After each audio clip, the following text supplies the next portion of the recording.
Hey everybody, it's Jonathan Conrad with ISF.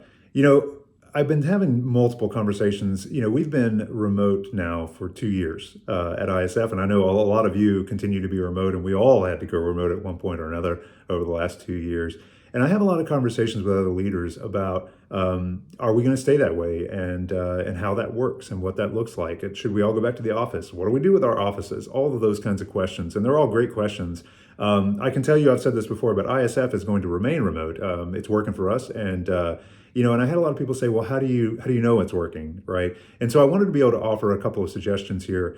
At ISF, there are three components that I refer to a lot here that have to do with really how we manage this process. At ISF, we believe in first and foremost, there's accountability, right? What are the measures we have in place, and we all expect that we are all professionals. We work the people that work with us. I look to them for being knowledgeable in what they do and being able to do what they do, and to be able to do what they do independently. And our team is great, and they do amazing work. And I don't have to all I have to do is make sure that they feel accountable, they feel in control of what it is they're here to do. They're clear on what it is their role is at ISF, and I get out of the way and let them do their job. So that's accountability and holding them accountable for what they are here to do, and giving them the freedom and the responsibility to do that.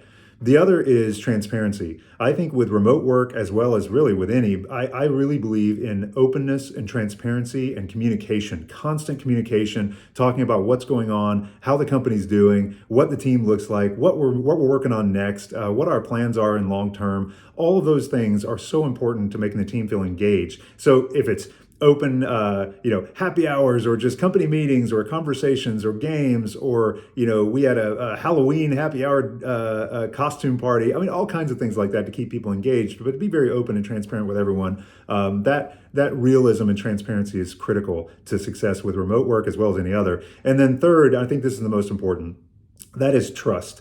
Do you trust your team? If you're asking yourself if you need to go remote or if you need to stay remote, and what does that look like? And I have people ask me, well, how do you know that your team is doing the work they need to do? And the answer is because I trust them. And I think you need to ask yourself as a leader, do you trust your team?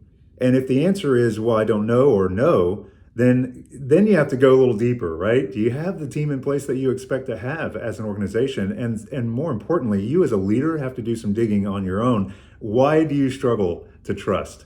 And I think that's an important piece. So hey, we're being very honest here, and I think that's something that all of us leaders struggle with, is how to deal with this new world of how we're working. But I think those three components are the most important part: accountability and freedom, transparency and openness and communication, and trust. So I hope that helps in your decisions as an organization, but I put it to you to ask yourself those three things. How are you helping with accountability? How are you helping with transparency? And then do you trust your team?